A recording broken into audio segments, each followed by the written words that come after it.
the ECE course, which is your early childhood course. And I've got a question asked here that if someone is, say, for example, done a totally different background, so they've got an MBA, and they've been working in a different sector in, say, HR and marketing, and now they're looking at switching into a bachelor's of early childhood, and there could be lots of genuine reasons why they want to do that.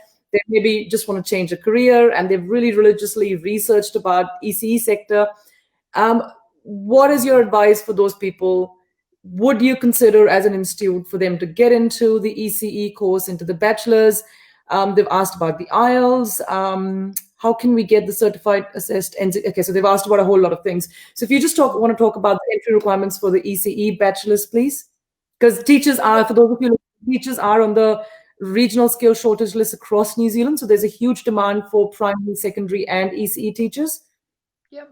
I think the main area that we're offering at the moment is the early childhood section. So normally with our degree programs, it's the same criteria that someone should have cleared year 12 with a 70% GPA, or we will consider people who have maybe qualified in a different area who are genuinely looking at early childhood. Because we all know when we finish school, sometimes we choose a course because that's what our friends did or mum and dad told us it would be a good idea, but it's not our passion. You know, our passion might be early childhood teaching. So I think some people are looking at, well, is this an opportunity for me to do something I really want to do and something I can be really successful in? Schools, as I said, always come back to motivation. So if someone is genuine about why they're choosing the program, because we will always talk to students about the reality. The reality of early childhood education is it's a demanding area. So as long as you're aware of that and it's something you want to do, yes, you can apply for the qualification. It's not an area where we've seen them give RPL or credit. So normally if someone's looking at early childhood, they're probably looking at the full 3-year degree. So again, if that's something they're prepared to do, then they can apply.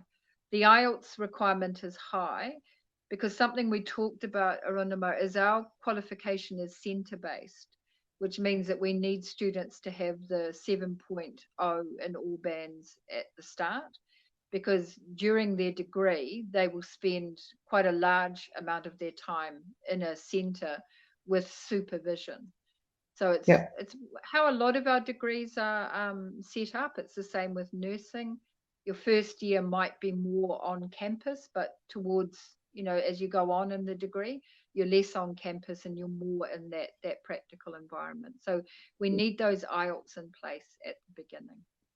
Fantastic. And I think just on that intention part of it, I think that's where we play quite a crucial role for our clients, because I think even from an immigration's perspective, the intention of why they want to do the course, how they are prepared for the course is quite important, what research they've done. And I think that's where we really holistically try and represent our client's application, not just for the immigration purpose, for the visa purpose, but also for the education providers.